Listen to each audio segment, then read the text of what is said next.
KRFO AM 1390 with a little extra sports conversation right now with Mark Arjes of Youth First. And Mark, good to see you. Hey, Roy, how you doing? Well, I'm doing very well. I think one of the last times I saw you was at kind of a nice place, Target Field. Yeah. Good place to hang out for a day or two. That isn't a bad place to hang out for an evening, is it? Yeah, it's fantastic. And the neat thing is Youth First was very involved with the Twins Community Fund, and I know you have some other sponsors involved as well, but honoring a number of youth baseball and softball teams from all around the state for being real winning teams. Yeah, we were fortunate to have a great partnership with the Twins through the Community Fund, and we've done the Play Ball Minnesota Youth Clinics here in Owatonna for, I think, the last 6 years, and that's kind of how we got to know them. And then as we began working on this sportsmanship conduct program, they realized that the more we can keep the game fun and keep it about the right things, that more kids will not only participate in the programs of baseball and softball, but they'll stick around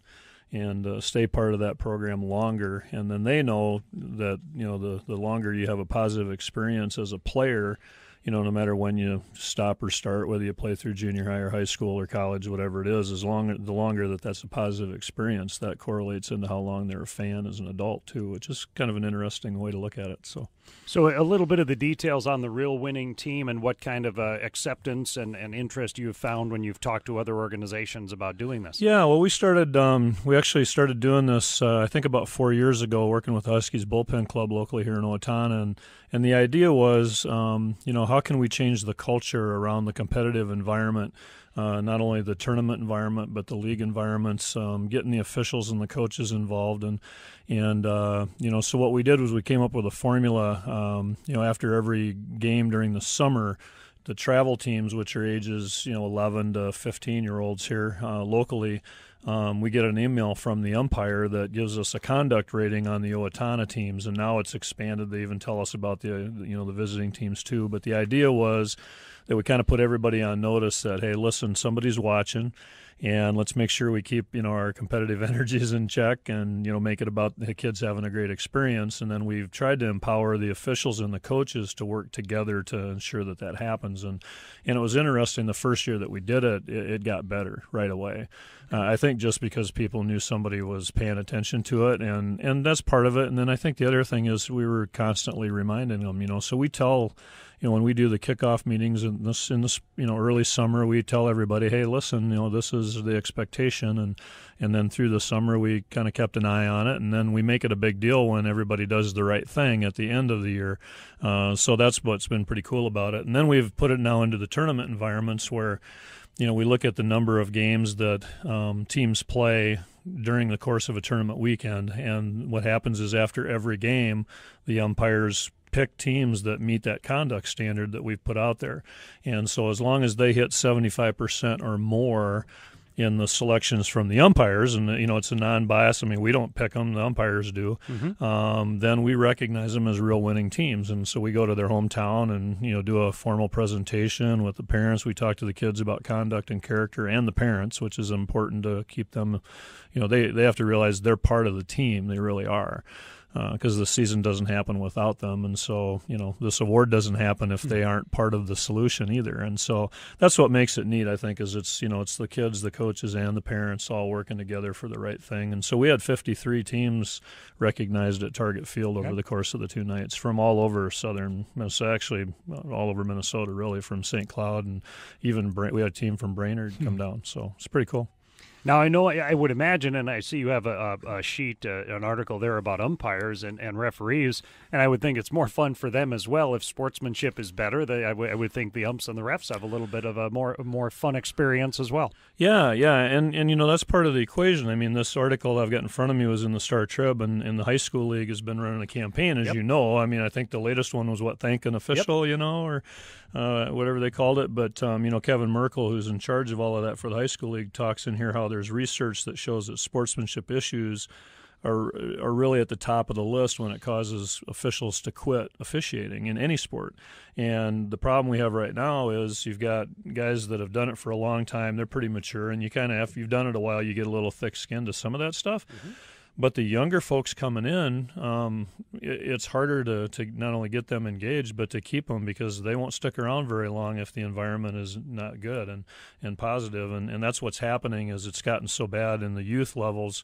The high school levels are a little better, but they're even in trouble now. There's places where they're having trouble staffing enough officials to have the actual high school contests go on. And so if we don't fix this piece of that culture that's around, and it starts in the youth levels. I mean, be honest, that's, we're in a kind of an entitlement society now, and, parents don't want to hear that, but really, they got to go to everything, and you got to be there all the time. And gosh, if my little son or daughter, the adversity hits, or they don't get enough playing, all those things factor into that.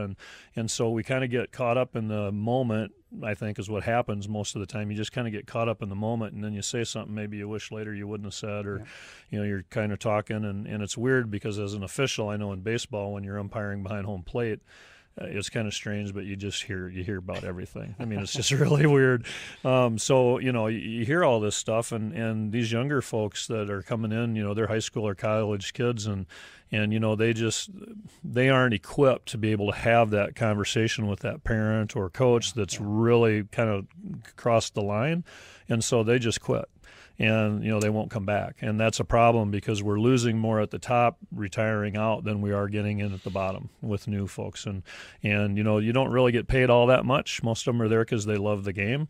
And, if somebody came to your job and, sat over your shoulder and critiqued every little move you made, or said some of the things they say to officials, I think people, we really should almost, it's one of those things where you should really put the shirt on and try it, because it really changes how you look at it. I've coached for a long time, and I've officiated, in two sports for a long time. And so when I'm coaching, for example, ninth grade baseball in the spring, and the officials, the umpires that come and work our games, work with me in the summer in this travel program. So, they're my peer. I'm not going to yell at them. I understand, we're on the same page, and that's what we're trying to do. I think the coaches and officials too many times don't feel like they're on the same team. It starts that way right out of the gate. So one of the things we tried to do this summer with our program in baseball and softball, we developed a pocket reminder card that had 3 little things on it, and it just said, hey, real winning at the top, and it said, remember, I will remember it's about the kids, number 1. Number 2, I'll keep my competitive energies in check. And number 3, I'll always treat officials with respect. And so we had the umpires actually hand these to the coaches at the pregame meeting and say, we just want to remind you this is a conduct-first environment, and remember these things. And we need to be partners today to make sure your kids on both teams have a great experience. And I think that's where we're trying to go with this, and then get the parents involved too, as far as understanding, hey, you're part of this solution. Reinforcing, that, hey, it's okay. The things are going to happen. Umpires are human too, and they're not going to get them all the calls right. And you need to teach your kids how to respond in that situation, not just react. Sorry to interrupt you. No. Unfortunately, one of the big stories that hit national news and a viral video. And as we're talking, I think I saw on Twitter today that the coach in question in Texas has resigned, but the players that physically attacked, supposedly during the course of play, a referee in a high school football game in Texas, and that and hopefully that is such a unusual occurrence that kind of thing just doesn't happen very often. But my goodness, it was such a blatant attack on the referee, and it had become certainly a big story, especially since there was video of it to show over and over and over again. Right, and today that's again the society we live in, right? Everybody's got cameras on their phones except you. No, you have a new one now. I got a so-so camera. Right, comes with a pencil and a piece of paper. But anyway, it's one of those things where you see all of this now, and so it's easier to record it and it's easier to submit it. But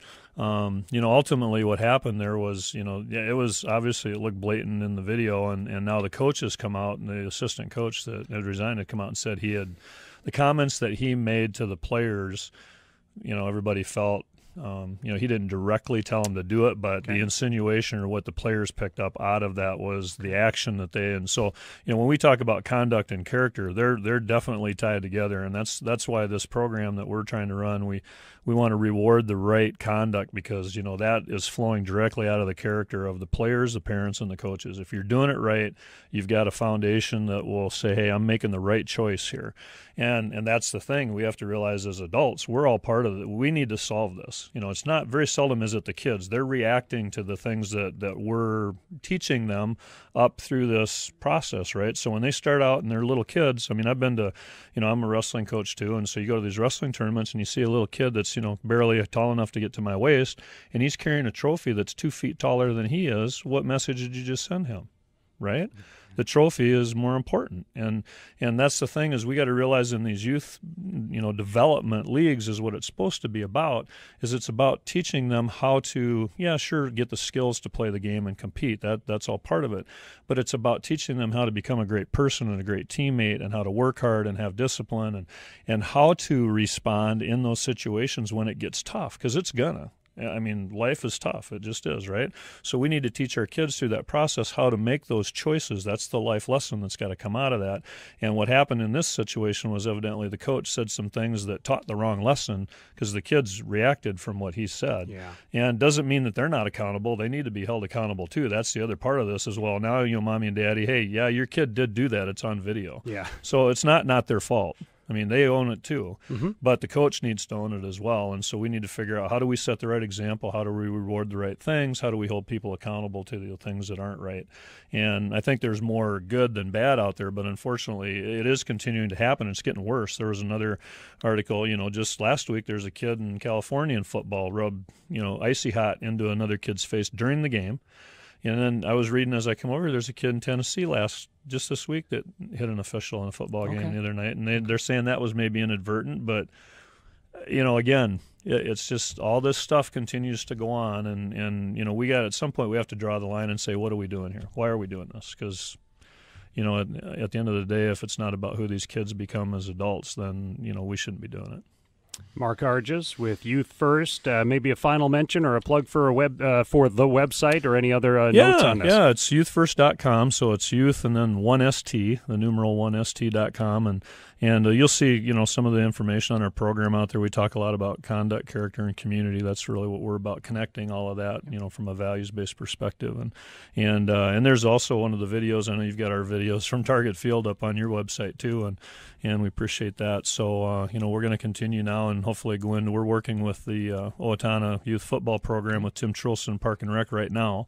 And so at the end of this season, first part of October, we'll be doing some real winning team awards for youth football teams, and then they get to go to the MSU Mavericks Winona State football game, which, by the way, will be a big crowd. And, of course, Carter McCauley's, kicking, record-setting kicking for Winona right now, which is kind of cool. But it's really cool because the Mavericks are going to let us take the teams that are recognized over there and come out at halftime on the field and get the picture and all that kind of stuff. So it'll be fun. We're looking forward to it. Wow, a lot of good things going on. Mark, great to have you on the radio. And Youth First, 1ST.com for the Youth First website. Thanks, Roy.